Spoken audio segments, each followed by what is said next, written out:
International political economy का वो vice versa दोनों इम्पैक्ट डिस्कस कर लिए थे ना। अच्छा, तो इसका मतलब है अब हमारी एक चीज रेडी है, वो रेडी है थ्योरी डिस्कस करने वाली, या एक दो ऐसी टर्म्स है मुझे लगता है कि आपको पता होनी चाहिए। थ्योरीज में मैंने कहा था क्योंकि करंट अफेयर का ये पेपर है तो हम थ्योरीज पे बहुत ज्यादा फोकस नहीं करेंगे। ज्यादा हम अगर कोई आइडिया नहीं होता तो हम थ्योरीज पे ज्यादा फोकस करते हैं, लेकिन आपको थोड़ी जस्ट पता होनी चाहिए। आपको पता होना चाहिए कि लिबरलिज्म क्या है, फिर आपको ये सारी जो टर्म्स हैं इनका पता होना चाहिए। नियो लिबरलिज्म क्या है, मार्क्सिज्म, नियो मार्क्सिज्म, इस तरह के टर्म्स आपको पता होने चाहिए। फिर आता है मर्केंटाइलिज्म, नियो मर्केंटाइलिज्म, ये सारी टर्म्स जो है ये पता होनी चाहिए। इसके अलावा एक आध और टर्म आपको पता होनी चाहिए, वो है कंपैरेटिव एडवांटेज और एक है एब्सोल्यूट एडवांटेज। ठीक है। अच्छा, अब ये पहले तो आप ये बताएं कि कल हमने लिबरलिज्म पे बात की थी, वो बात क्या थी?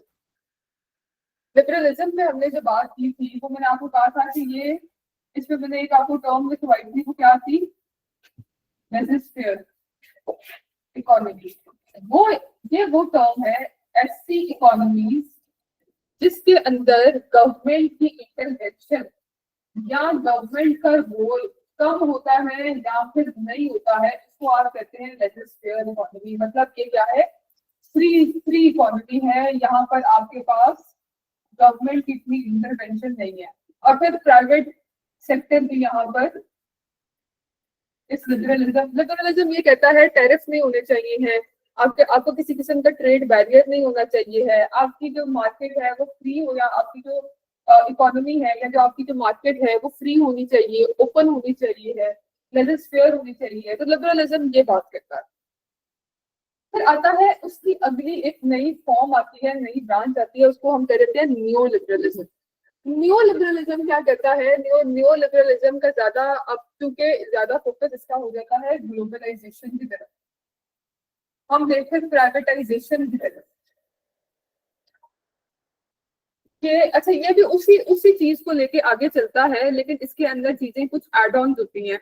ये मतलब क्लासिकल लिबरलिज्म में कुछ चीजें एड ऑन करता है, कहता है कि ग्लोबलाइजेशन होनी चाहिए, प्राइवेटाइजेशन होनी चाहिए, और गवर्नमेंट की ऑस्टेरिटी मेजर्स को प्रमोट करता है। कहता है कि जो गवर्नमेंट की जो स्पेंडिंग है ये जरा कम होनी चाहिए।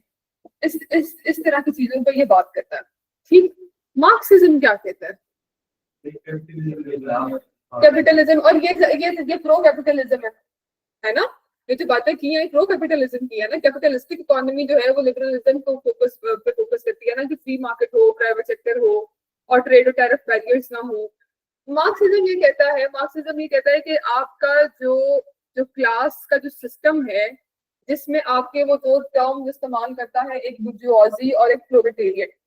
ठीक है। वो कहता है कि आपका क्या फर्क है? हैव्स एंड हैव नॉट का फर्क है। हैव्स वो है जिनके पास रिसोर्सेज है, हैव नॉट वो है जिनके पास रिसोर्सेज या वसाइल की कमी है। इस पे बात करता है कि भाई इनका बड़ा स्टार्क डिफरेंस है। और उनका स्टार्क डिफरेंस क्यों है? क्योंकि आपकी एक इलीट क्लास है जिसको आप बुर्जुआजी कहते हैं, एक आपकी पुअर क्लास है।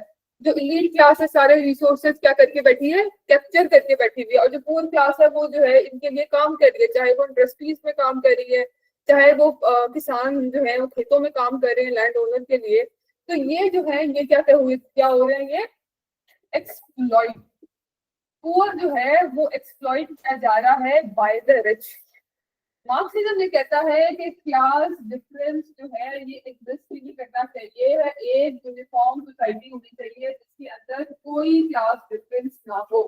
और ये किस पे बेस करता है? कम्युनिज्म पे बेस करता है। और इसमें मार्क्स ने क्या भी लिखा था? कार्ल मार्क्स ने कम्युनिस्ट मैनिफेस्टो, कार्ल मार्क्स ने कम्युनिस्ट मैनिफेस्टो लिखा था, जिसमें उसने ये सारी बातें जो है ये सारा इन सारी बातों का जिक्र किया था।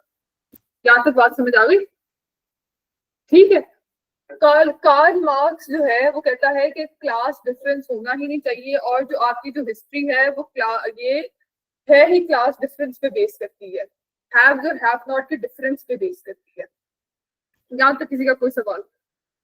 अच्छा, अब जो न्यो मार्क्सिज्म है, न्यो मार्क्सिज्म ये कहता है कि जो आपकी अच्छा इसी को लेके आगे चलता है, लेकिन वो इसमें जो है वो पर्सपेक्टिव लेके आता है ग्लोबल लेवल पे, ग्लोबल लेवल की बात करता है, कल्चर लेवल की बात करता है। वो कहता है कि जो रिच कंट्रीज है, जो कि क्या है, जो कि ग्लोबल नॉर्थ है, वो एक्सप्लॉइट कर रहा है ग्लोबल साउथ को थ्रू इंटरनेशनल आपकी जो इंस्टीट्यूशंस हैं या थ्रू ट्रेड है या जो इस तरह की जितनी पॉलिसीज हैं, वो सारी ये जो न्यो मार्क्सिज्म है वो कहता है कि भाई एक्सप्लॉइटेशन के नए तरीके जो अब आ गए हैं, वो उसके अंदर वो ग्लोबलिज्म की एक डोमेन लेके आता है, कल्चर की डोमेन लेके आता है। कहता है रिच कंट्रीज जो है वो एक्सप्लॉइट कर रही है किसको, पुअर कंट्रीज को।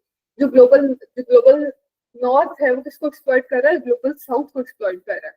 फिर एक और भी, अच्छा चले अभी तो बाद में कभी मैं बताऊंगी, डिपेंडेंसी थ्योरी भी एक होती है, वो भी इसी तरह की बात करती है। मर्केंटाइलिज्म क्या कहता है? मर्केंटाइलिज्म जो है ये पुराना कॉन्सेप्ट है, वो ये कहता है कि आपकी जो इंपोर्ट्स हैं ये कम होनी चाहिए और जो आपकी एक्सपोर्ट्स हैं ये ज्यादा होनी चाहिए। ठीक है, ये बेसिक कॉन्सेप्ट है मर्केंटाइलिज्म का। मर्केंटाइलिज्म ये कहता है कि आपने क्या करना चाहिए, अपने आप को पहले भी, अगर आप ब्रिटिश एम्पायर को भी देखें या बाकी इस तरह की कंट्रीज देखें, वो क्या करते थे, रॉ मटेरियल लेते थे और मैन्युफैक्चर्ड गुड्स, जो उसी रॉ मटेरियल का जो उन्होंने एक्सप्लॉइट किया होता था पुअर कंट्रीज से, यही होता था ना, रॉ मटेरियल लिया, उसको कन्वर्ट करके मैन्युफैक्चर्ड गुड्स में वापस उन्हीं कंट्रीज को बेच दिया जहां से उन्होंने रॉ मटेरियल लिया था। ऐसा ही था। अब सब कॉन्टिनेंट की मिसाल ले ले, सब कॉन्टिनेंट से रॉ मटेरियल जाता था ब्रिटिश एम्पायर में, ब्रिटिश एम्पायर उसको मैन्युफैक्चर्ड गुड्स में कन्वर्ट करके दोबारा से दूसरे सब कॉन्टिनेंट में बेचता था। और अब इसी तरह से बहुत से और ममालिक एग्जाम्पल ले लें।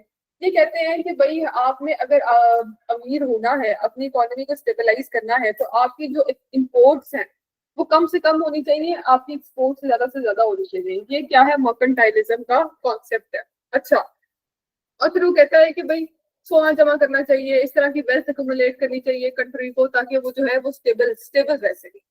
अच्छा, अब आता है नियो मर्केंटाइलिज्म। ये भी वही उसी फिनोमिना पे चलता है, और ये आजकल के दौर में हम देखते हैं जो प्रोटेक्शनिज्म का कॉन्सेप्ट है। क्या वो इसी तरह का कॉन्सेप्ट नहीं है? वही है ना, जो आपके टैरिफ और ट्रेड बैरियर्स है, जो ट्रेड वॉर चल रही है, क्या वो इसी से रिलेट नहीं करती है कि अपनी लोकल इंडस्ट्री को प्रोटेक्ट करो और जो फॉरेन प्रोडक्ट्स है उनका बाइकआउट करो, या उन पे इतना टैरिफ लगा दो कि वो आपकी लोकल इंडस्ट्री या आपकी आपके मुल्क तक पहुंच न सके। समझ आ रही है बात? इनमें से किसी में कोई मसला हो, ये सब मैंने बहुत ब्रीफली बताई है, क्योंकि आप अगर कोई सवाल अगर आप आता है ना आपको, तो आपको एटलीस्ट पता होना चाहिए कि लिबरलिज्म क्या है, या आपको पता होना चाहिए मार्क्सिज्म क्या है, ताकि आप कॉन्सेप्ट तो आप लिखना आपने वही इंटरनेशनल पॉलिटिकल इकोनॉमी से रिलेटेड, लेकिन इनका कॉन्सेप्ट आपको पता होना चाहिए। पेपर में थेरीज बिल्कुल कोट कर सकते हैं, लेकिन वेटेज कम देती है। मतलब 3-4 लाइनों से ज्यादा, 5-6 लाइनों से ज्यादा, या एक छोटे पैराग्राफ से ज्यादा थेरीज करंट अफेयर में नहीं लिखनी है, क्योंकि आईआर का पेपर नहीं है। अगर ये आईआर का पेपर होता तो हम इस एक थेरी की बजाय 3-4 और थेरीज पे बात कर रहे होते। ठीक है, लेकिन क्योंकि करंट अफेयर का पेपर है तो ज्यादा नहीं। ठीक, अच्छा, अब हम बात कर रहे हैं दो और कॉन्सेप्ट की। एक है कंपैरेटिव एडवांटेज और एक है एब्सोल्यूट एडवांटेज। ये इंडिपेंडेंट इकोनॉमी आपने बोला था शुरू में कि याद करना है कि उसका के बारे में, अब मुझे याद नहीं है। इंडिपेंडेंट इकोनॉमी को नहीं, कोई और वर्ड मैंने बोला होगा और मुझे खुद भूल गया कि मैंने क्या कह रहा था। अच्छा, फिलहाल कंपैरेटिव एडवांटेज और एब्सोल्यूट एडवांटेज की बात करते हैं। अगर मुझे याद आएगी तो देन विल कंटिन्यू। अच्छा, अब आप देखें कि अगर ट्रेड होता कैसे है। मैं मर्केंटाइलिज्म अगेन बता दें, न्यू मर्केंटाइलिज्म। अच्छा, मर्केंटाइलिज्म आपका ये है कि एक कंट्री को, एक मुल्क को अपनी एक्सपोर्ट्स बढ़ानी चाहिए है और उसको अपनी इंपोर्ट्स को कम करना चाहिए, और उसको जो अपनी लोकल इंडस्ट्री है, जो न्यू मर्केंटाइलिज्म का जो कॉन्सेप्ट है वो यही है कि एक्सपोर्ट्स आपकी कम होनी चाहिए, आपकी जो इंपोर्ट्स हैं वो ज्यादा होनी चाहिए। ठीक है, ये कॉन्सेप्ट है मर्केंटाइलिज्म का, और ये पुराने जमाने में भी यही कॉन्सेप्ट था। न्यू मर्केंटाइलिज्म भी सेम इसी फिनोमेना पे काम करता है, लेकिन क्योंकि डायनामिक्स अब आज के मॉडर्न जमाने के हैं, तो वो ये कहता है कि भाई आपने अपनी लोकल इंडस्ट्री को प्रोटेक्ट करना है, आपने अपने जो आपके जो ट्रेड टैरिफ के जो बैरियर्स हैं वो इस तरह से आपने लगाने हैं कि भाई आपकी जो लोकल इंडस्ट्री है वो प्रोटेक्ट हो, लोकल प्रोडक्ट्स प्रोटेक्ट हो, और आपकी जो फॉरेन प्रोडक्ट्स की जो डंपिंग है आपकी कंट्री में वो कम से कम हो।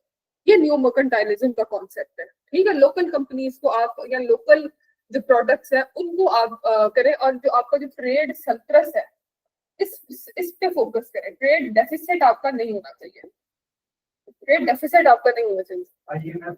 पाकिस्तान को लोन दिए थे उसमें एक कंडीशन ये थी कि आप इंपोर्ट्स पे टैक्स नहीं करेंगे। आईएमएफ की तो चीजें बहुत सी प्रॉब्लमेटिक है ना। आईएमएफ बिल्कुल बना सकता है। बहुत दफा क्वेश्चन आपके सैप पे बनता है, ये क्या है, स्ट्रक्चरल एडजस्टमेंट प्रोग्राम। बहुत दफा क्वेश्चन बनते हैं कि आईएमएफ जो आपको स्ट्रक्चरल एडजस्टमेंट प्रोग्राम देता है, क्या ये सही है, क्या ये गलत है। इनका कई दफा ये सैप जो है जनरल स्टडीज में आपको आता है, क्योंकि सैप कहता है, आईएमएफ का जो सैप है वो ये कहता है कि भाई आपकी जो डेवलपमेंट प्रोजेक्ट्स है उनके आपकी जो स्पेंडिंग है वो कम से कम होनी चाहिए। डेवलपमेंट प्रोजेक्ट्स में, या आपकी जो एजुकेशन है, या आपकी जो हेल्थ है, या आपकी जो टेक्नोलॉजी है, इस तरह की प्रोजेक्ट्स पे आपकी जो स्पेंडिंग है कम होनी चाहिए। तो जब वो आपकी जो डेवलपमेंट पे जो कट लगता है, तो वो स्पेशली जेंडर स्टडीज में सवाल आता है कि उसका इम्पैक्ट विमेन पे क्या होता है। क्यों, इस तरह के सवाल आपको आ सकते हैं। ठीक है, करंट अफेयर में भी आ सकते हैं और बाकी सब्जेक्ट में भी आ सकते हैं। अभी नेक्स्ट टॉपिक जब हम करेंगे ना उसका क्लाइमेट चेंज का नेक्स्ट, तो उसमें मैं आपको आईएमएफ की एक थोड़ी सी ये बताऊंगी, हिपोक्रेसी बताऊंगी कि किस तरह से आप एक तरफ आईएमएफ कुछ कहता है, दूसरी तरफ कुछ कहता है, लेकिन इस तरह के सवाल आ सकते हैं। इस क्वेश्चन को डीली कैसे करेंगे? कौन सा, ये दोबारा रिपीट करें।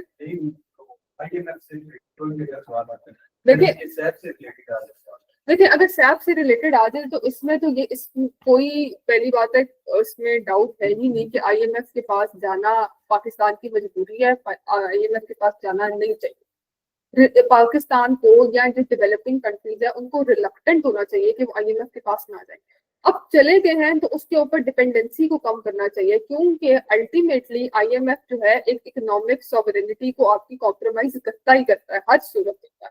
तो आपने रिकमेंडेशंस इस तरह की देनी है, पहले तो क्रिटिसाइज करना है, पहले तो ये बात भी कहनी है कि भाई हमारे लिए जरूरी था क्योंकि हमारी इकोनॉमी जो थी वो बुरे हालातों में थी, लेकिन क्योंकि इसके ये फ्लॉज हैं तो हमें कोशिश करनी चाहिए कि हमारी आईएमएफ पे डिपेंडेंस जल्द से जल्द कम। ये जो पॉइंट्स देते हैं सैप में जो पॉइंट्स होते हैं वो पढ़ने की जरूरत नहीं है, एक हद से ज्यादा नहीं, मतलब एक आध आर्टिकल पढ़ लेंगे काफी होगा, आपको कुछ पॉइंट्स और कुछ आर्गुमेंट ऐसे मिल जाएंगे कि वो काफी होगा, लेकिन एक हद से ज्यादा ना पढ़िएगा। फिर वो ये है कि आप उसके अंदर ड्वेल करते ही चले जाते हैं, आपको लगता है ये ऐसा ही। अभी भी मैं भी जब लेक्चर प्रिपेयर आपके लिए कर रही होती हूँ तो मुझे लगता है कि मुझे ये टॉपिक बताना चाहिए, ये टॉपिक बताना चाहिए, लेकिन हर टॉपिक यहाँ पर कवर करना पॉसिबल नहीं है। पढ़िएगा जरूर, लेकिन एक आध आर्टिकल काफी। ठीक है, अच्छा अभी हम बात में आपको बता रही थी कंपैरेटिव एडवांटेज के एब्सोल्यूट एडवांटेज। अच्छा, दो कंट्रीज आपस में ट्रेड क्यों करती है, पहले ये बताएं। कंट्रीज क्यों ट्रेड करती है आपस में? इकोनॉमी बेहतर करने के लिए। इकोनॉमी बेहतर करनी है तो ट्रेड करें।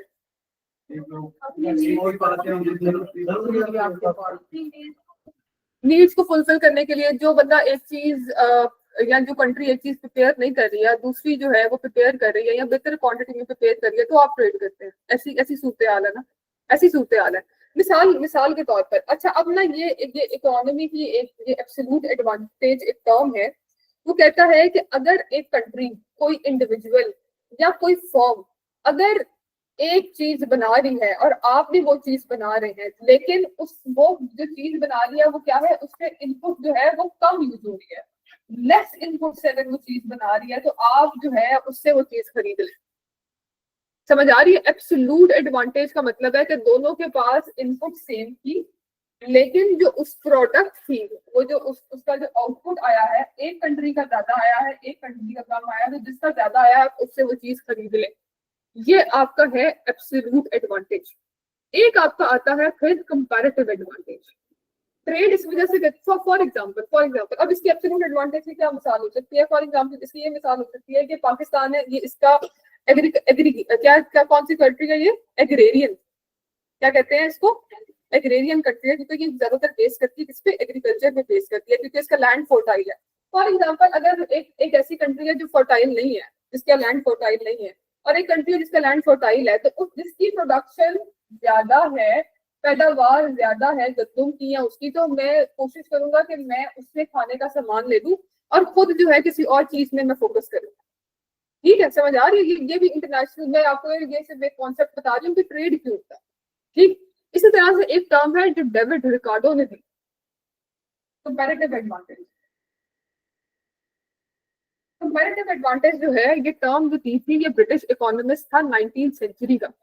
क्या था? ब्रिटिश इकोनॉमिस्ट 19th सेंचुरी का डेविड रिकार्डो। इसने ये कहा था कि कंट्रीज जो हैं, जो जो जिस चीज में वो बेहतर हैं वो प्रोड्यूस करें, जिस चीज में वो बेहतर हैं वो प्रोड्यूस करें। फॉर एग्जाम्पल पाकिस्तान है और समझे नेपाल है, सेम। अच्छा, अब पाकिस्तान जो है वो क्या प्रोड्यूस कर सकता है अगर रिसोर्सेज उसके पास है? वो समझे वो 1 टन बीफ पैदा कर सकता है या फिर 2 टन कॉटन पैदा कर सकता है, कोई ऐसी बात है। जबकि नेपाल है, नेपाल जो है उसी सेम रिसोर्सेज के साथ हो सकता है कि 1 टन फिर 2 टन बीफ पैदा कर रहा है और 1 टन कॉटन पैदा करेगा। तो फोकस किस पे करना है? किस पे फोकस करना चाहिए? हो सकता है पाकिस्तान जो है वो इससे अच्छा तो ये प्रोड्यूस करे, ये इस नेपाल से अच्छा इसको ये प्रोड्यूस करे। मतलब जिस चीज में आप बेहतर हैं, आप कोशिश करें कि आप वो आप खुद पैदा करें। आपकी प्रोडक्शन अच्छी होनी चाहिए आपकी कंट्री में। अब जो दूसरी चीज है वो आप ट्रेड करके दूसरी कंट्री के साथ वो दे लें। ठीक। अच्छा, अब एक हम बात आते हैं, जब हमने लिबरलिज्म की बात की है तो हम एक बात और कहते हैं कि पाकिस्तान में कैसा स्ट्रक्चर रहा लिबरलिज्म का, न्यू लिबरलिज्म का इकोनॉमी के हवाले से। एक ये बात भी आप हम लास्ट बात करेंगे और हमारी जो है ये डिस्कशन खत्म हो जाएगी।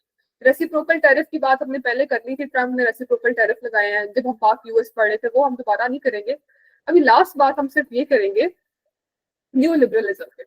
अब आप ये बताएं कि जो अयूब था उसने इंडस्ट्रीज लगाई, ठीक है, लेकिन कहा जाता है कि उसके जमाने में 22 फैमिलीज थी जिनमें वेल्थ जो थी वो क्या थी? कंसंट्रेटेड थी। ये बहुत सी किताबों में 22 फैमिलीज का जिक्र किया गया है जिसमें वेल्थ जो थी वो कंसंट्रेटेड थी। और क्या था कि इंडस्ट्रीज जो थी ये क्या थी? स्टेट लेड थी। क्या थी? इंडस्ट्रीज जो लगाई गई थी ये स्टेट लेड कंट्रीज थी। जबकि लिबरलिज्म हम बात कर रहे हैं लिबरलिज्म इन पाकिस्तान। ठीक है, क्योंकि ये जो लिबरलिज्म है ये 20th सेंचुरी में बड़ा एक ट्रेंडिंग कॉन्सेप्ट था। जब ग्लोबलाइजेशन आई तभी लिबरलिज्म जैसे कॉन्सेप्ट जो थे ये बड़े इन ट्रेंड थे। ठीक है, बड़ा इसमें फोकस था। इसीलिए हमने देखा कि वर्ल्ड ट्रेड ऑर्गेनाइजेशन भी वो भी आपको कह रही थी कि टैरिफ अपने कम करेंगे। जब हम पढ़ेंगे आगे इंटरनेशनल ट्रेड तब मैं उसमें बताऊंगी। अच्छा, जो इंडस्ट्रीज अयूब ने लगाई थी वो ज्यादातर क्या थी? स्टेट लेड थी। और जो लिबरलिज्म है वो क्या कहता है कि स्टेट की इंटरवेंशन क्या होनी चाहिए? नहीं होनी चाहिए या कम से कम होनी चाहिए। तो फिर क्या हुआ? फिर लिबरलिज्म को क्या हुआ? लिबरलिज्म का फिर क्या हुआ? फिर ये उसके बाद तो खाने आगे नेशनल।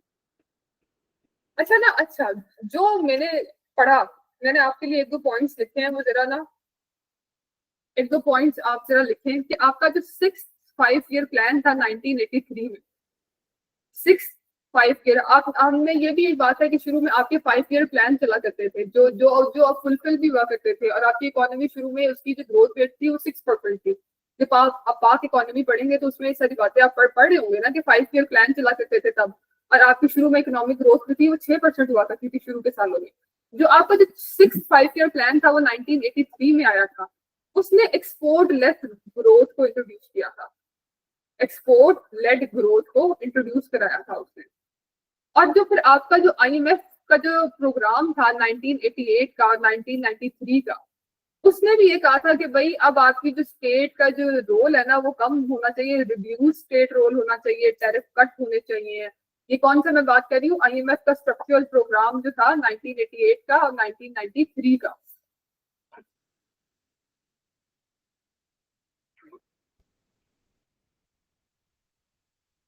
अच्छा, अब चूंकि अब आईएमएफ के प्रोग्राम के की तरफ हम चले गए तो जो कहा जाता है, ये बात जो मैंने पढ़ी है, बेशक भुट्टो के रिटोरिक्स जो थे वो सोशलिज्म की तरफ थे, लेकिन हमें आईएमएफ के प्रोग्राम की जरूरत थी, तो हम लिबरल पॉलिसीज को अडॉप्ट हमने किया हुआ था। हमने स्टेट की इंटरवेंशन जो थी कम से कम, बेशक नेशनलाइजेशन की पॉलिसी जो थी वो भुट्टो की थी, बेशक रोटी कपड़ा मकान जो उसका था, बेशक उसका एक स्लोगन था, वो स्लोगन भी आप लिखें जो पीपीपी का था, इस्लाम इज आवर फेथ,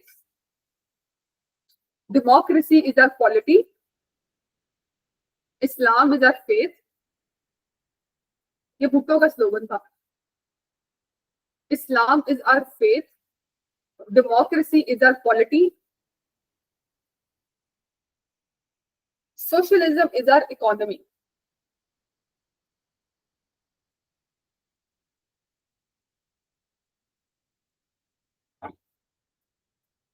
ये भुट्टो का स्लोगन था, फिर रोटी कपड़ा मकान भी लिखेंगे, ये भी जो है कि सोशलिज्म का स्लोगन था, सोशलिस्टिक आइडियाज प्रमोट करता था।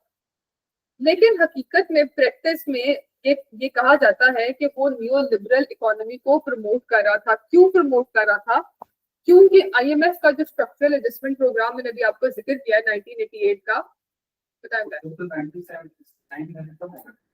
ठीक है ना, 1979 में खत्म हो गया था, लेकिन उससे पहले भी जब जो ये बात कही जाती है कि अयूब के बाद से जब जो शुरू हुई है, न्यू लिबरल पॉलिसीज अडॉप्ट करना शुरू कर दी थी। क्या न्यू लिबरल पॉलिसीज क्या थी? कि आप आईएमएफ से आपकी अलायंस थी आईएमएफ का, और आईएमएफ हमेशा आपको लोन जो है ऐसे नहीं देता है, आईएमएफ हमेशा आपको लोन देता है, हमेशा से कंडीशंस पे देता है, टैरिफ कट पे देता है, एक टैरिफ कट पे देता है, स्ट्रक्चरल एडजस्टमेंट प्रोग्राम होते होते हैं, वो आपको कहता है कि भाई आप अपनी इकोनॉमी में इंटरवेंशन कम से कम करें, इस तरह की बातें वो कहते हैं। हम on the face, Bhutto on the face कहते हैं सोशलिज्म, नेशनलाइजेशन को प्रमोट तो कर रहा था, लेकिन चूंकि हम इंटरनेशनल इकोनॉमी में इस तरह से इंटरवीन्ड मतलब थे, जैसे हम WTO का पार्ट थे और इस तरह के ऑर्गेनाइजेशन का पार्ट थे, तो कुछ हद तक एनालिस्ट ये कहते हैं कि कहीं ना कहीं हम न्यू लिबरल इकोनॉमी को या न्यू लिबरल पॉलिसीज को ये हमने अडॉप्ट किया हुआ था, according to various scholars. Pakistan ने पहला आईएमएफ का लोन लिया था वो 1988 नहीं 19 भुट्टो के दौर में नहीं किया था, आई थिंक 1950s में लिया था। पहला आईएमएफ का जो लोन हमने लिया है वो 1950s में लिया, लेकिन ये 1988 की मैं बात इस वजह से करी क्योंकि इसमें एक्सप्लिसिटली मेंशन की चीजें। लेकिन जो न्यू लिबरलिज्म है, लिबरलिज्म है वो कहता है कि आप इंपोर्ट पे टैरिफ और टैक्स भी नहीं, आप आपकी जो इंपोर्ट्स हैं उस पे आपने टैरिफ नहीं लगाना, आपने टैक्स आप उसको टैरिफ के ना, वो टैरिफ का इम्पोर्ट टैक्स तो आप अपने उस पे करते हैं ना, इंटरनल इंडायरेक्ट या डायरेक्ट टैक्स होता है, आप टैरिफ को बहुत ज्यादा बेहतर लगता है। अच्छा, एक तो ये कहते हैं कि भाई कि आपकी फ्री फ्लो होना चाहिए गुड्स का, आपने जो इंपोर्ट जो है उस पर किसी किस्म की रिस्ट्रिक्शन नहीं होनी चाहिए, गवर्नमेंट की इंटरवेंशन इकोनॉमी में नहीं होनी चाहिए, इस तरह की बातें करते हैं। लेकिन ये सारी पाकिस्तान में सब ये सारी बातें टू सम एक्सटेंट थी, तो या तो पाकिस्तान लिबरलिज्म फॉलो कर रहा था या नहीं कर रहा था, फॉलो कर रहा तो फिर भी इंटरवेंशन कर रहा था, नेशनलिज्म की सारी इंडस्ट्री को कंट्रोल करती थी। मैं आपको यही बात बताती हूँ। ऑन द फेस हम देख रहे थे कि एक्सपेरिमेंट हुए पाकिस्तान की इकोनॉमी के साथ। अच्छा, ये डिबेट हम थोड़ी सी करेंगे कि हमने एनवायरमेंट है। ऑन द फेस एक्सपेरिमेंट ये हुए कि एक तरफ आपकी इंडस्ट्रियलाइजेशन होती है, पहले इंडस्ट्रियलाइजेशन होती है, अयूब आता है, अयूब इंडस्ट्रीज लगाता है, उसके बाद आपकी इस्लामाइजेशन होती है, जिया आ जाता है, चले भुट्टो आ गया, भुट्टो ने नेशनलिज्म करा दिया, सोशलिज्म लगा दिया, आपकी जो इंडस्ट्रीज है उसको नेशनलिज्म कर दिया। उसके बाद जिया आ गया, जिया ने क्या कर दी, इस्लामाइजेशन कर दी। उसके बाद मुशर्रफ आ गया, मुशर्रफ ने प्राइवेटाइजेशन कर दी। समझ आ रही है? आपकी इकोनॉमी के साथ ऑन द फेस एक्सपेरिमेंट्स तो हो रहे हैं, लेकिन जो इंटरनेशनल लेवल पे या जो ग्लोबल लेवल पे जो पॉलिसीज अडॉप्ट कर रहे थे ना, टू सम एक्सटेंट वो लिबरलिज्म की ही कर रहे थे। आप इंपोर्ट्स पे एक हद से ज्यादा रिस्ट्रिक्शंस नहीं लगा रहे थे, इंपोर्ट पे एक हद से ज्यादा रिस्ट्रिक्शंस नहीं लगा रहे थे। आप WTO और इस तरह की ऑर्गेनाइजेशन का पार्ट थे, तो कहा जाता है कि हम मार्क्सिज्म तो फॉलो नहीं कर रहे थे। आप इन पॉलिसीज में तो देखे ना कि मार्क्सिज्म फॉलो कर रहे थे आप, क्या आप मर्केंटाइलिज्म फॉलो कर रहे थे? एक्सपेरिमेंट हो रहे थे। अच्छा, अगेन ये डिफरेंस ऑफ ओपिनियन, आज भी हम जो है वो मर्केंटाइलिज्म भी फॉलो कर रहे हैं, क्योंकि अगर हम इंपोर्ट पे टैरिफ ले जाएंगे तो पाकिस्तान के देखे एक्सपोर्ट है कोई। अच्छा ये अलग डिबेट है, मिक्स नहीं करते हैं चीजों को, मिक्स नहीं करते हैं। ये आपने दोबारा से, या चले आप लोगों के लिए ये एक असाइनमेंट है, आपने पढ़ना है कि पाकिस्तान में लिबरलिज्म फॉलो किया जा रहा है। इकोनॉमिक जो आपकी जो थ्योरी है, क्या लिबरलिज्म फॉलो, कुछ एनालिस्ट कहेंगे कि नहीं किया जा रहा, बिल्कुल नहीं किया जा रहा, कुछ कहेंगे किया जा रहा है। जिसको मैंने पढ़ा है उसके अकॉर्डिंग लिबरलिज्म फॉलो किया जाता है टू सम एक्सटेंट। हम कोई पॉलिसी तो इकोनॉमी की इतनी फॉलो नहीं कर पाते हैं, लेकिन जो मैंने जितना पढ़ा है उसमें हम to some extent liberalism follow करते हैं। बाकी जो रहे इकोनॉमी के साथ एक्सपेरिमेंट के, वो मैंने आपको कहा है कि एक दफा हम इंडस्ट्रियलाइजेशन हमने की है, सोशलिज्म हमने किया, या इसमें आप नेशनलिज्म भी कह सकते हैं, हमने इंडस्ट्री को नेशनलाइज करने की बात की है, इस्लामाइजेशन की हमने बात की है, उसके बाद हम शरफ आ गया, हमने प्राइवेटाइजेशन की फिर बात किया। तो ये जो है ये इंटरनली हमने अपनी इकोनॉमी के साथ बड़े एक्सपेरिमेंट्स किए, और मैंने इसमें शायद एक रिसर्च आर्टिकल भी पढ़ा था, तो ये हमने अपनी इकोनॉमी के साथ इंटरनली कितने एक्सपेरिमेंट्स किए। अच्छा, अब ये आप लोगों के देखने की बात है, जब क्योंकि पेपर में हर किसी ने अपना पर्सपेक्टिव, अपना क्रिटिकल एनालिसिस लिखना होता है, हर किसी का मुश्किल होता है। अच्छा, अब हम बात करते हैं मैम हम आर्टिकल्स कहाँ से पढ़ें। आर्टिकल्स आपको आप बताया था कि आप रिसर्च आर्टिकल्स पढ़ें, आप कोई भी टॉपिक का नाम लिखें, साथ में पीडीएफ लिखें, तो आपको आगे आर्टिकल्स आना शुरू हो जाते हैं गूगल पे। और इसके अलावा आप डॉन है, इसी तरह से आप टॉपिक का नाम लिखें और आगे डॉन का कीवर्ड लिखें, तो आपको गूगल पे डॉन से उसके डॉन के आर्टिकल्स आना शुरू हो जाएंगे उस टॉपिक से रिलेटेड। अच्छा, अब हम बात करते हैं आपके एक और, मैंने कल एक और बात कही थी आपको, मैंने एक बात बताई थी, this is the last thing, के ब्रिक्स और एससीओ जो है ये क्या है, अमेरिकन पॉलिटिकल और इकोनॉमिक डोमिनेंस के टूल को काउंटर करने के लिए ये टूल्स हैं जो कि अल्टरनेटिव एक सिस्टम प्रोवाइड कर रहे हैं। क्या था, एससीओ और ब्रिक्स। फिर मैंने एक और सवाल आपसे कहा था जो आपने सोच के आना था, वो सवाल क्या था, ये भी मुझे याद आया अभी। सवाल ये था कि यूएस इस तरह की जो अब जो नए मुतारिफ हो रहे हैं इंस्ट्रूमेंट्स, इसको काउंटर किस तरह से करें। यूएस ने भी तो काउंटर करना है, कैसे काउंटर करेगा, ब्रिक्स को कैसे काउंटर करेगा, जो अल्टरनेटिव सिस्टम बन रहा है ब्रिक्स पे बन रहा है उसको किस तरह से काउंटर करेगा, एससीओ जो है उस तरह ये जो आपकी नई इमर्जेंस है इन अलायंसेस की, उसको काउंटर कैसे करें, क्या लिखेंगे।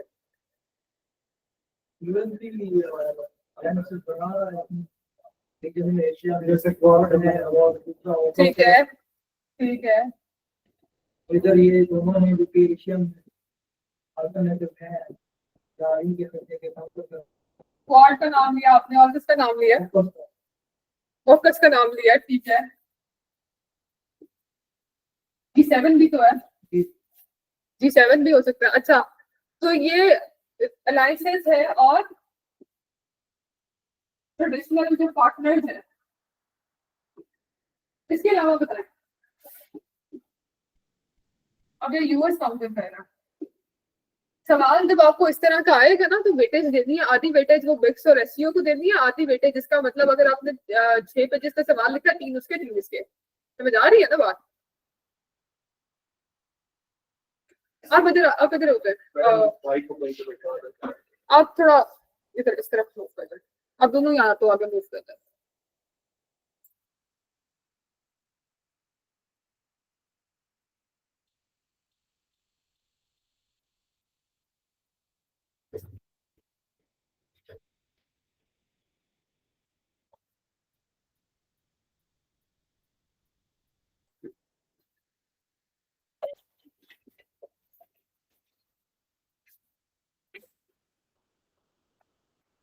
इसको जरा पीछे करते रखते हैं ताकि अच्छा, दूसरी बात आपकी क्या हो सकती है, कल हमने डी डॉलराइजेशन की बात की थी,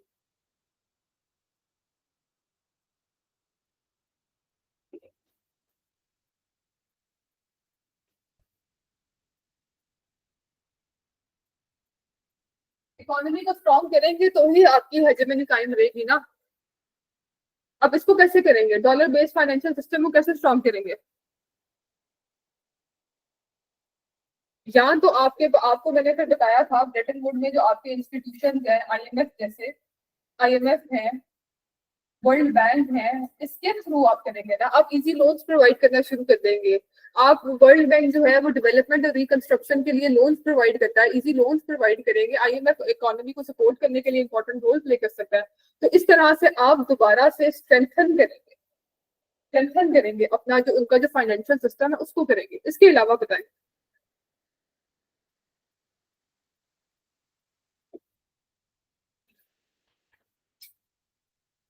एक चीज या एक बात नोट कर रहे हैं आप लोग, जब मैं यहाँ पर एक हेडिंग लिख रही हूँ तो हम बात तो कर रहे हैं, ठीक है, हम बात कर रहे हैं, वो आपका पैराग्राफ हो गया, लेकिन उस पैराग्राफ को सब्सटैंशिएट करने के लिए मिसालें दे रहे हैं कि नहीं दे रहे, इसमें दिए हैं या नहीं दिए हैं। अभी आगे आप लोग जब आप लोग लिखते हैं राइट अप, उसके अंदर आप हेडिंग बना के पैराग्राफ लिख देते हैं, आगे से उसकी कोई मिसाल एग्जाम्पल या कोई उसका देने की जहमत करते ही नहीं है। और लिखते कैसे हैं, ये आपने लिख दिया, इस हेडिंग के नीचे आप पैराग्राफ भी नहीं लिखते, सेंटेंसेस भी नहीं लिखते, फ्रेजेस लिखते हैं। प्रमोट ये, प्रोटेक्ट ये, मतलब मुझे समझ, पूरे सेंटेंसेस बनाया करें और फिर इस तरह की मिसालों के साथ अपने जो आपका जो आर्गुमेंट है उसको बैक किया करें।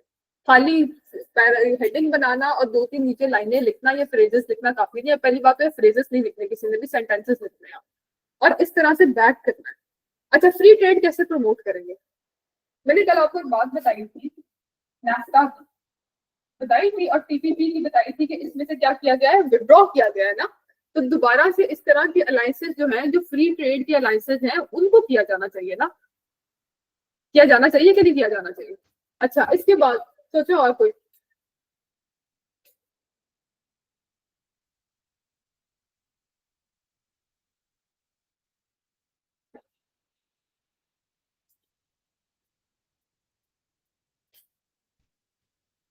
अच्छा, आप एक बात और बताएं, जो आपका जो एससीओ है, बेशक ये इकोनॉमी को टारगेट नहीं कर रहा, लेकिन एक तरह की इस ग्लोबल लीडरशिप को तो चैलेंज कर रहा है कि जितने भी मसले एशिया में अब होंगे उसके लिए, उसके मसाइल के हल के लिए, बेशक वो इसका एक बड़ा वो भी है, जब आगे हम पढ़ेंगे तो मैं बताऊंगी, टेररिज्म से रिलेटेड भी है। और टेररिज्म आपको पता है अफगानिस्तान में रहा है टू सम एक्सटेंड, इसमें सेंट्रल एशियन में कहीं ना कहीं इसमें वो रहे हैं, ईटीआईएम के पर्सपेक्टिव से मैंने इस पर भी बात की थी।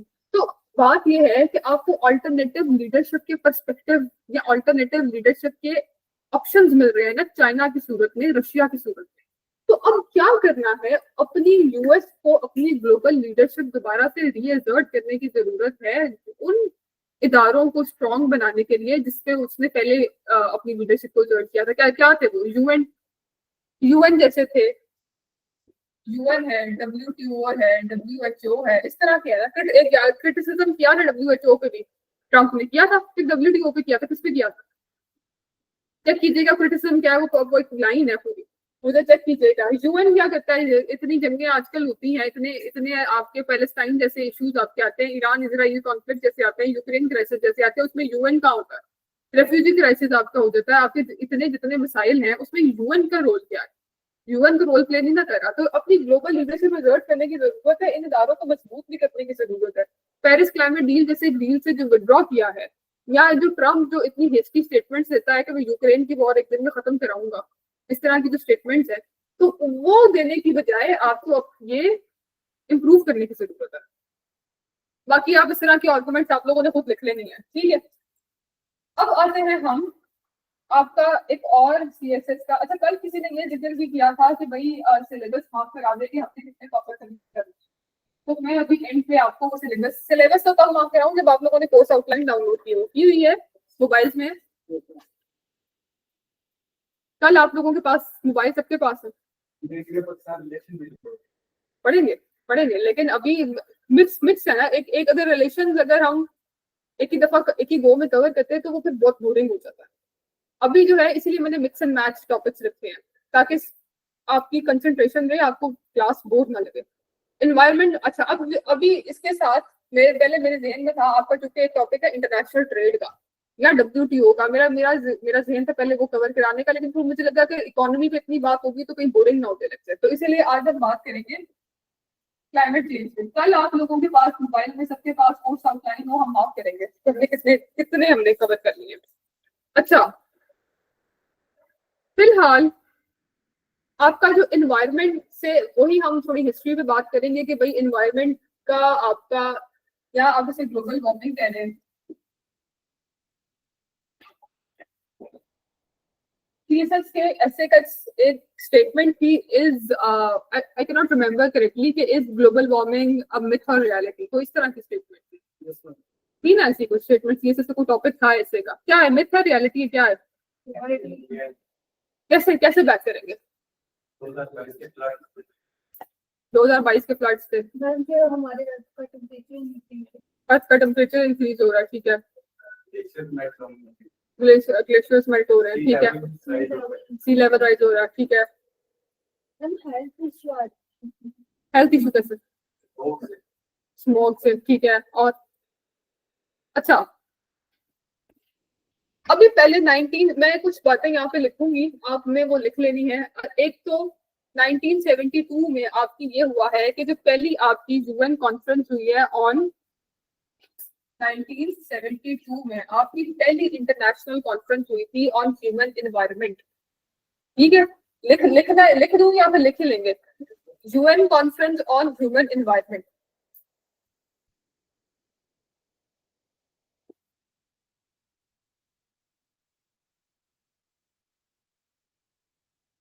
ठीक है, ये पहली आपकी इंटरनेशनल कॉन्फ्रेंस, अब आप देखें कि पहली इंटरनेशनल कॉन्फ्रेंस कह लें या पहली मेजर इंटरनेशनल गैदरिंग कह लें, इसके इन्वायरमेंटल इश्यूज सारे हाईलाइट किए हैं, आपके पोल्यूशन जैसे जो इश्यूज थे वो किए, और इसकी वजह से यूएनईपी भी एक बना, इसकी creation United nation environment protection, UN या यूनाइट या एनवायरनमेंट प्रोग्राम, यूनाइटेड नेशन या environment programme.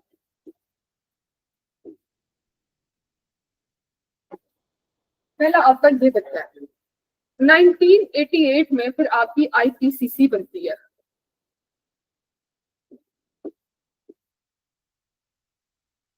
Inter governmental panel on climate change.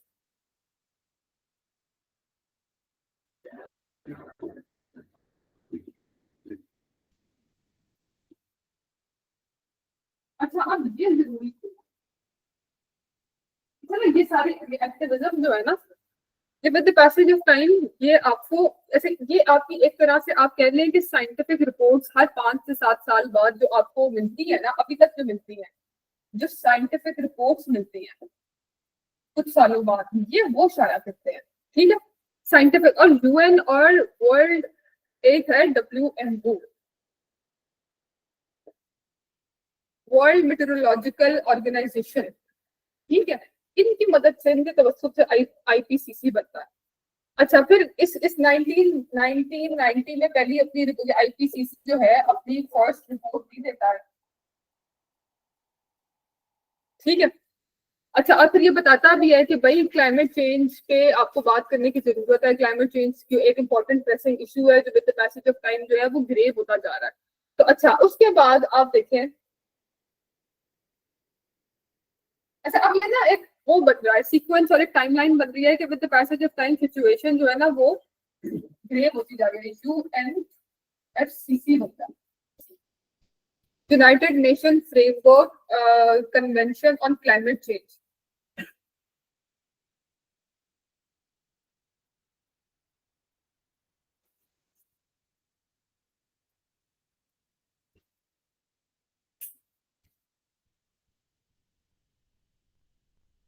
UNFCCC, अच्छा और ये कहाँ कहाँ पे होता है, रियो अर्थ में होता है, रियो अर्थ समिट होता है, ये वहां पे बनता है। अच्छा अब इस, ये थोड़ा इंपॉर्टेंट है, ये इस लिहाज से इंपॉर्टेंट है कि इसमें वो कहते हैं इसमें ग्लोबल रिस्पॉन्सिबिलिटी है but differentiated by development level. क्या क्या मैंने लफ्ज इस्तेमाल किया है, डिफरेंशिएटेड बाय डेवलपमेंटल लेवल, इसका क्या मतलब है? इसमें वो कहते हैं कॉमन गोल्स। अच्छा इसमें ना एक चीज ये रियलाइज, इस फ्रेज का मतलब ये है गोल कॉमन है, मतलब सबने ग्लोबल वार्मिंग को या क्लाइमेट चेंज के इश्यूज को एड्रेस करना है। लेकिन क्या है, डिफरेंशिएटेड बाय डेवलपमेंट लेवल के जो कोशिशें डेवलप्ड वर्ल्ड कर सकता है वो डेवलपिंग कंट्री नहीं कर सकता, क्योंकि उनके पास क्या है, रिसोर्स की कमी है। एक और फ्रेज भी लिखा जा सकता है, कॉमन बट डिफरेंशिएटेड रिस्पॉन्सिबिलिटीज। क्या क्या वर्ड यूज किया जा सकता है, common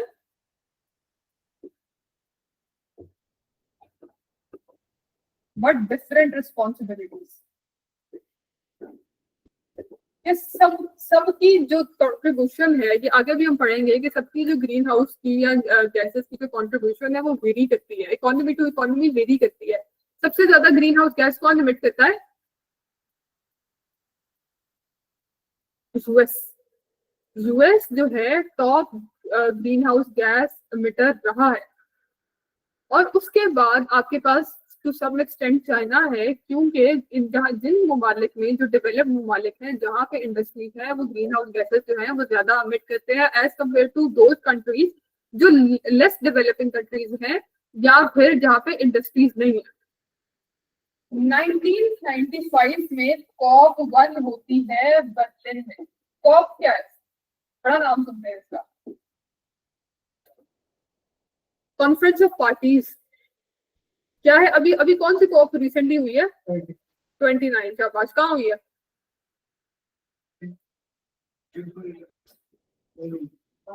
Baku, Baku Azerbaijan, Baku में हुई है। और 30th कहाँ होगी,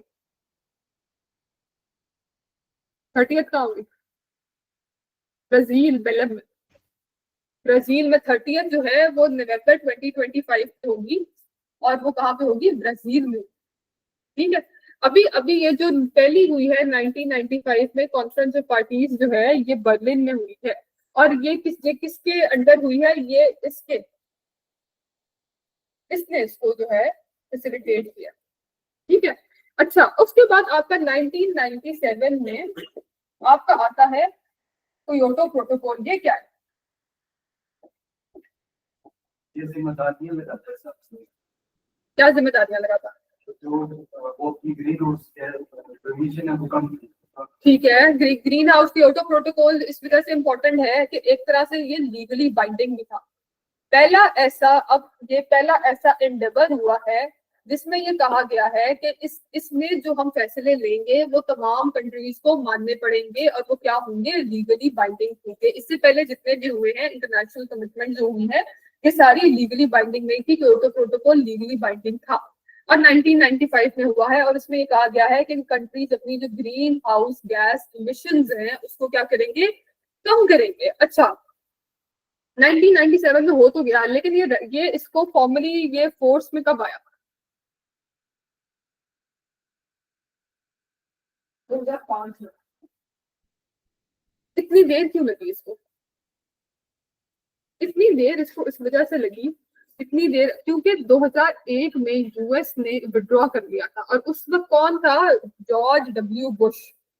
जॉर्ज डब्ल्यू बुश ने क्या किया, इस क्योटो प्रोटोकॉल से विड्रॉ कर लिया। उसने कहा कि भाई कहाँ, यहाँ पर 2001 में इसने, जॉर्ज डब्ल्यू बुश ने विड्रॉ किया कि भाई हमारी इकोनॉमी को इससे नुकसान पहुंचता है तो हम इसको नहीं करेंगे। लेकिन फिर क्या होता है, 2004 में कौन एंटर हो जाता है, रशिया। 2004 में रशिया एंटर हो जाता है। अच्छा, अब इसमें क्योटो प्रोटोकॉल में अब आप देखिए लीगली बाइंडिंग भी है, ग्रीन हाउस गैस इमिशंस भी इसमें होती है, तो ये इसको बड़ी सिग्निफिकेंस इसको क्योटो प्रोटोकॉल को इस तरह से हासिल है। फिर अच्छा, उसके बाद हम देखते हैं 2007 में फिर जैसे अभी 1990 में या 2007 में भी रिपोर्ट आती है भाई इंपॉर्टेंट आईपीसीसी की रिपोर्ट आती रहती है वैसे। अच्छा, और ये जो ये आई थी इनकी फोर्थ असेसमेंट रिपोर्ट, चेक कीजिएगा वो लेटेस्ट असेसमेंट रिपोर्ट हो, उसमें से आपने कोई अगर क्वेश्चन या कोई स्टैट उठाना हो तो आप उठा लीजिएगा अगर आपको कोई गोल लगता हो। अच्छा, उसके बाद आप देखते हैं उस कॉन्फ्रेंस चलती रहती है, कोप भी साइड बाय साइड चलती रहती है, लेकिन उसके बाद 2015 आ जाता है। मैं अभी कोप ज्यादा लिख नहीं रही हूँ, ठीक है, जरूरत नहीं है। रिसेंट जो होगा आपने उसको देख लेना, जो कोप रिसेंट होगा। 2015 में फिर क्या होता है,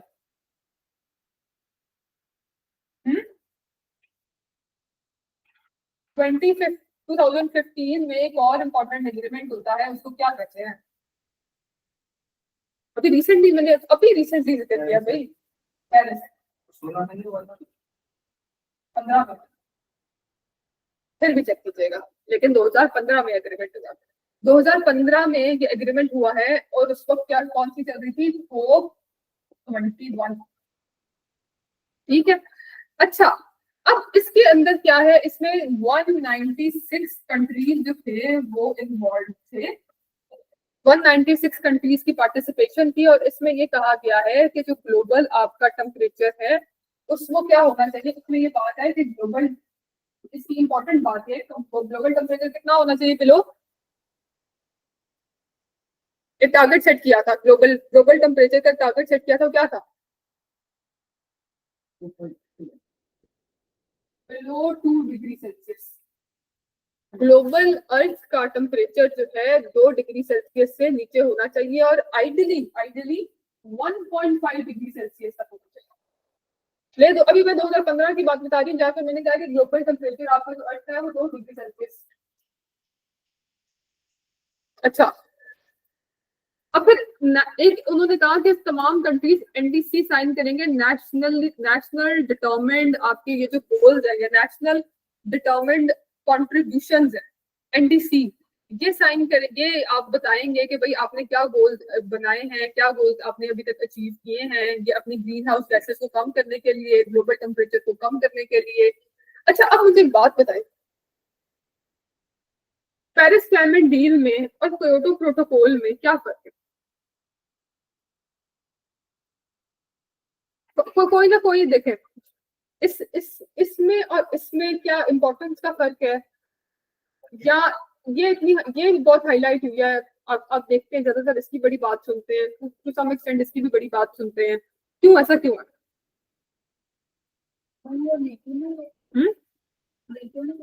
इसके अंदर ये बात थी कि इसके अंदर एक तो यूएस पहले निकल गया था, इसमें पेरिस क्लाइमेट डील में यूएस ने ज्वाइन की थी, और इसके अंदर चूंकि बड़े लार्ज नंबर पे कंट्रीज की पार्टिसिपेशन थी और लीगली बाइंडिंग था। और पहली दफा, इससे पहले भी बात हुई है लेकिन इस बार बड़ी एक्सप्लिसिटली बात हुई थी ग्लोबल टेम्परेचर को कम करने की। तो जब इतनी लार्ज अमाउंट में या इतनी कंट्रीज की पार्टिसिपेशन होती है तो उससे इसको बड़ी इंपॉर्टेंस मिली थी, और इसमें NDCs का भी नेशनली डिटरमाइंड कॉन्ट्रीब्यूशन का जिक्र भी हुआ।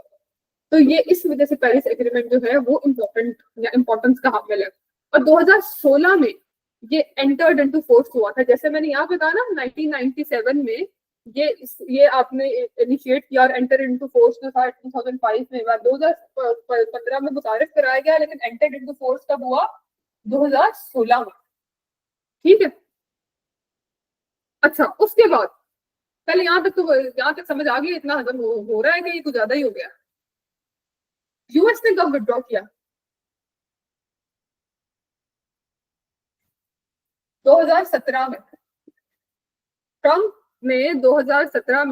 एडमिनिस्ट्रेशन जब आती है तो उन्होंने 2017 में विड्रॉ कर लिया पेरिस एग्रीमेंट से। और क्या जस्टिफिकेशन दी उन्होंने,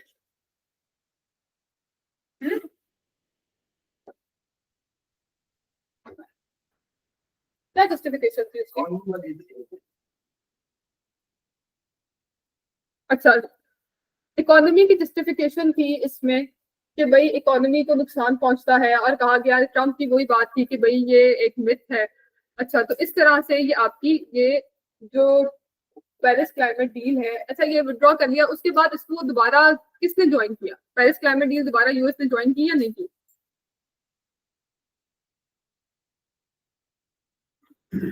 ये आपने चेक करना है, ये आपने चेक करना है कि पेरिस क्लाइमेट डील दोबारा यूएस ने ज्वाइन की है या नहीं की है, और अगर की है तो किस एडमिनिस्ट्रेशन के दौर में ये किया।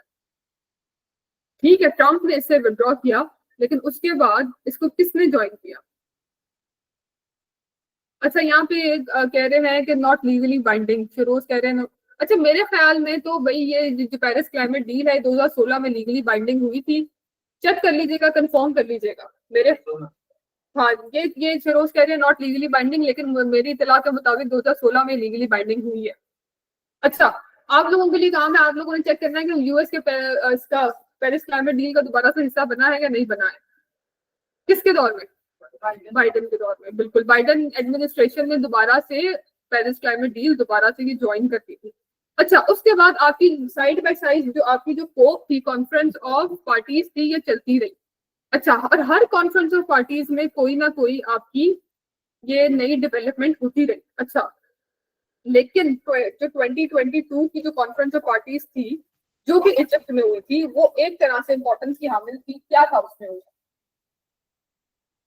2022 में इजिप्ट में आपकी कॉन्फ्रेंस ऑफ पार्टीज होती है, कोप आपकी होती है कोप 27।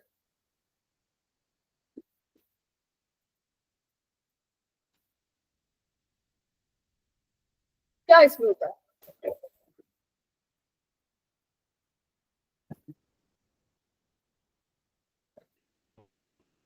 ये क्या लिखा है?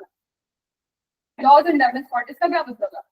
का मतलब ये है कि जो कंट्री का एमिशन करेगी और उस कंट्री में नुकसान होगा तो ज्यादा नहीं करेगी पैसे। बिल्कुल, जो कंट्रीज क्लाइमेट चेंज से वल्नरेबल हैं, जिनके ज्यादा आपके डिजास्टर्स आते हैं क्लाइमेट रिलेटेड, ये वो कंट्रीज जो ज्यादा इमिट करते हैं और कंट्रीब्यूट करते हैं क्लाइमेट चेंज में, ग्रीन हाउस गैस एमिशंस में, वो लॉस एंड डैमेज एक फंड बनाएंगे और उसके अंदर सब पैसे डालेंगे जो कि उन कंट्रीज को मिलेगा जो कि ज्यादा वल्नरेबल है। अच्छा, और फिर कहा जाता है कि ये जो ग्लोबल साउथ है, क्योंकि ज्यादा वो इससे प्रॉब्लमेटिक होता है तो, और वो है भी डेवलपिंग है, तो उसके लिए हिस्टोरिक विन कंसिडर किया गया उस वक्त। ठीक है, लेकिन फिर क्या हुआ? लॉस एंड डैमेज फंड मिला नहीं मिला, क्या पता।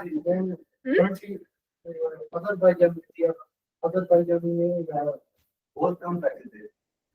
ये आपने चेक करना है कि लॉस एंड, अच्छा, criticism loss and damage fund पे है, ये मैं बात आपको बता रही हूँ। इस पे बहुत ज्यादा क्रिटिसिज्म है, बहुत सी कंट्रीज क्रिटिसिज्म करते हैं, इंक्लूडिंग पाकिस्तान। पाकिस्तान भी इस पे क्रिटिसिज्म करता है, लेकिन क्योंकि 2022 में जो हमें फ्लड्स आए थे हमारे, तो क्या कॉन्ट्रीब्यूट किया था लॉस एंड डैमेज फंड? ठीक है, ये प्लेज किया था। क्या क्या बना? हमारा जो नुकसान हुआ था $10 बिलियन का हुआ था। हमारा $30 बिलियन का, क्या कहते हैं, $30 बिलियन का हमारा ये जो 2022 में फ्लड्स आए हैं इसमें नुकसान हुआ, ये कहा जाता है। तो उसके लिए 10 बिलियन क्या थे? अच्छा, चलो खैर, ये आगे की बात है। अभी आपको मैंने देखा 2023 में जो आपकी जो कोप 28 हुई है वो आपकी दुबई में हुई है। 29 में जो आपकी हुई है वो हमने देखा बाकू अजरबैजान में हुई है, और जो 30 में हुई है वो आपकी ब्राजील में हुई। ये बिल्कुल जब जो कोप 30 है ना, ये आपके पेपर से बिल्कुल पहले हो रही है। ठीक है, फरवरी में पेपर है तो ये नवंबर में हो रही है, तो आपने इसकी डेवलपमेंट्स देखनी है। अब पढ़ तो अभी आप रहे हैं, लेकिन उससे वो आपने बिल्कुल ही वो अलूफ नहीं हो जाना, बट कोप 30 की जो डेवलपमेंट्स होंगी वो आपने देखनी है। अभी मैं एक आपके लिए मैंने कोट लिखी है, वो लिखे जरा। पीएम शहबाज शरीफ ने कोप 29 में बाकू में ये कहा है, कोप 29 बाकू में हुई है, वहां पे पीएम शहबाज शरीफ ने कहा है, Pakistan suffered the loss of Pakistan suffered the loss of $30 billion due to catastrophic floods in 2022. $30 billion.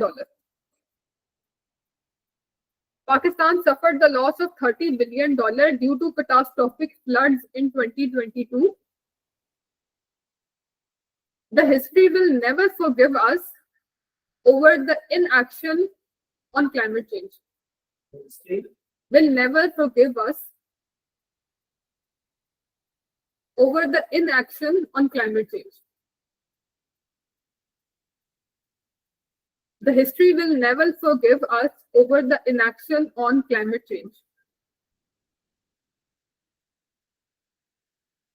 अच्छा, और ये जो मैंने पहली लाइन बोली है ना कि Pakistan suffered the loss of 30 billion due to catastrophic floods in 2022, इसके आपने बीच में ना इस तरह के 3 डॉट्स लगा देने। इसका मतलब है कि इस लाइन से पहले भी आप शहबाज शरीफ ने कुछ और बातें कही थी, ठीक है, लेकिन फिर हमने एंड वाली बात एक लिखी है कि the history will never forgive us for the inaction over climate change. समझ आ रही है? जब 3-4 लाइनें लिखी होती है ना, मैंने आपको एक दफा पहले भी बताया था, जब कोटेशन होती है जहाँ पे 3-4 लाइनें इस तरह से लिखी होती है और आपसे पहली लाइन आपके काम की होती है और आखिरी लाइन काम की होती है, तो आप बीच में क्या लगा देते हैं? डॉट्स। ये कोप 29 बाकू में पीएम शहबाज शरीफ ने कही है। बाकू में जब कोप 29 हुई है तब पीएम शहबाज शरीफ ने ये बात कही है।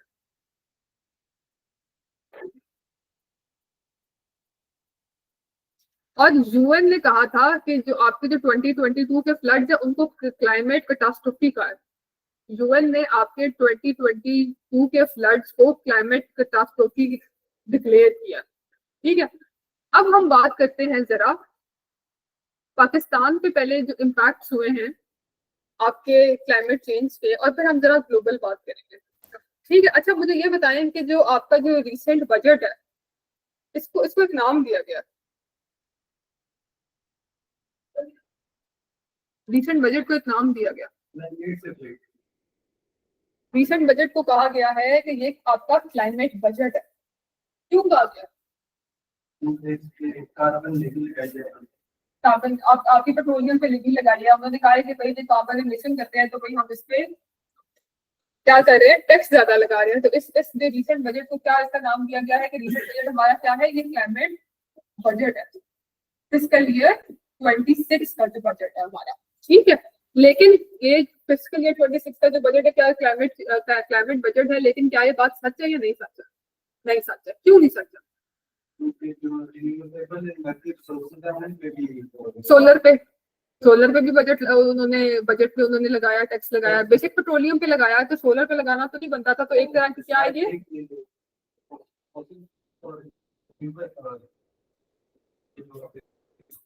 दो तरह के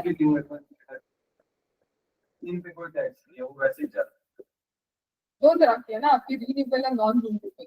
रीन्यूएबल में आपकी हाइड्रोकार्बन आ जाती हैं और नॉन रिन्यूएबल में आपकी हाइड्रोकार्बन आ जाती हैं और कोल आ जाता है, ऑयल आ जाता है, इस तरह की चीज, गैस आ जाती है, विंड, सोलर, इस तरह की जितनी भी है वो इसके अंदर आपकी आ जाती है। अच्छा, अब एक तो ये आपको ये कहा गया कि भाई ये क्लाइमेट जो बजट इसको आ सकता है, वैसे ही सवाल भी आ सकता है आपके सीएसएस में, एक साल छोड़ के एक साल क्लाइमेट से रिलेटेड सवाल है, मैं भी आपको लिखवाती हूँ। लेकिन ये भी कहा जा सकता है कि ये सवाल हो सकता है ना कि क्या आपका 2026 का जो बजट है क्या ये वाकई में क्लाइमेट बजट है या नहीं है। आप कहेंगे अब कोई कह सकता है कोई कह सकता नहीं है। आपने अपने स्टांस को सपोर्ट करने के लिए रेलिवेंट, देखिए आपने एग्जामिनर को कन्विंस करना है विद वो जिस तरह वकील दलाइल नहीं देता, अपने दलाइल देके एग्जामिनर को कन्विंस करना, whatever the stance you take. ठीक है, अगर आप कहते हैं कि नहीं है तो फिर आपने बताना कि क्यों नहीं। ठीक है, अच्छा अब आप ये बताएं कि अच्छा एक आपने ये मैंने दो बातें यहाँ पे लिखी हैं, आईएमएफ के जो प्रोग्राम है ये लिखे जरा, आरएसएफ वर्सेस ईएफएफ, ये एक्सटेंडेड फंड फैसिलिटी है,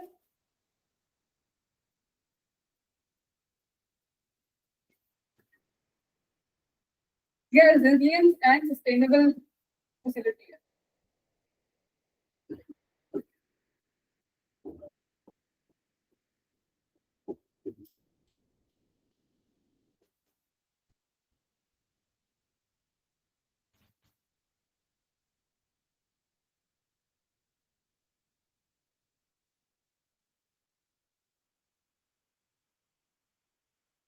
ये क्या हेल्प करता है, जिन कंट्रीज को हेल्प करता है कि वो क्लाइमेट चेंज को अडेप्ट करें। ठीक है, जो जो आईएमएफ की ये आरएसएस है। अब जो ये है ये आपको कहती है कि आपने टैक्स कलेक्शन करनी है, बेशक आप सोलर पे टैक्स लगाएं, बेशक आप नॉन रिन्यूएबल पे लगाएं। आज ये डॉन की मैं ये आर्गुमेंट डॉन किया, मैं आज एक आर्टिकल पढ़ी थी, अभी हम आईएमएफ पे बात भी कर रहे थे, तो ये आईएमएफ के इनका कॉन्ट्राडिक्टरी स्टांस है। आईएमएफ एक तरफ कह रहा है, बस 5 मिनट और, आईएमएफ ये कह रहा है एक तरफ अपनी आरएसएफ के थ्रू कि भाई आपने कंट्रीज को हेल्प करना है क्लाइमेट चेंज को अडेप्ट करने। अभी मैं कल आपको क्लाइमेट चेंज की दो और टर्मिनोलॉजीज बताऊंगी। अभी आप ये देखें कि आरएसएफ ये कहता है, लेकिन जो ईएफएफ है वो कहता है कि आपने टैक्स कलेक्शन करनी है, बेशक आप नॉन रिन्यूएबल देखें ना। अगर तो इतना ही आईएमएफ कमिटेड होता, आईएमएफ का आरएसएफ इतना कमिटेड होता, तो जब हमने सोलर पे लगाए हैं टैक्सेस, तो वो कहता ना कि भाई सोलर पे टैक्सेस ना लगाओ, वो क्योंकि हम इसके खिलाफ है, कहता ना। तो ये आईएमएफ का क्या एक तरह का कॉन्ट्राडिक्टरी स्टांस है या नहीं है ना। तो अभी जो थोड़ी देर पहले हम आईएमएफ की बात कर रहे थे उसके अंदर भी ये वाली आर्गुमेंट दी जा सकती है।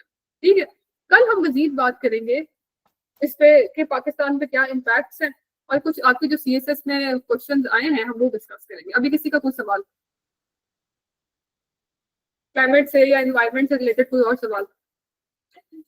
ऑनलाइन स्टूडेंट्स का कोई सवाल? बस जी सोलर तो हम है तो रिन्यूएबल एनर्जी है, पर वो भी क्लाइमेट चेंज में आ रहा है क्योंकि वो अर्थ का टेम्परेचर तो उस पर लगाए ना हमने, वो उसके ऊपर लगाए टैक्स तो लगाया है हमने सोलर पे। तो हम सोलर से 2026 का भी क्लाइमेट चेंज हो गया। क्या हो सकता है?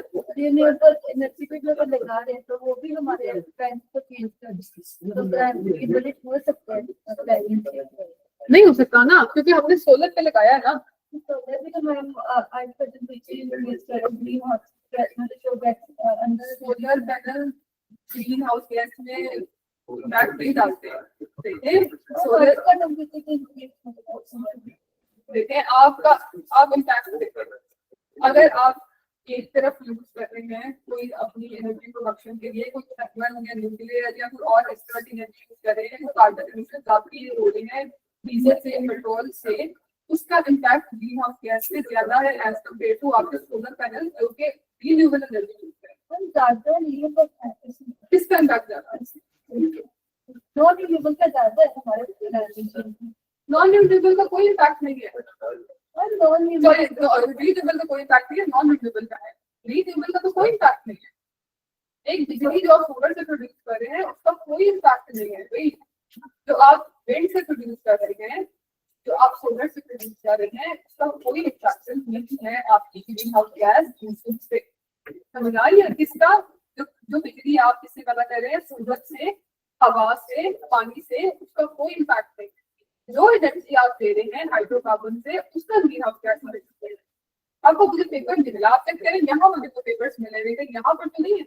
अगर पेपर अगर फिर नहीं कोई तो मेरे पास पेपर नहीं है, अगर नहीं है तो फिर आपसे देखते कोई और को दे दीजिएगा क्वेश्चन, हम आपको कोई भी क्वेश्चन दे सकते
यहाँ पे कैमरा देखिए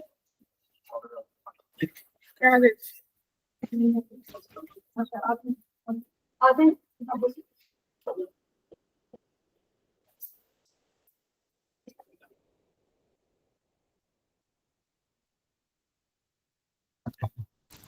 हाँ जी, क्या हाल चाल है? कहाँ पहुंचे थे?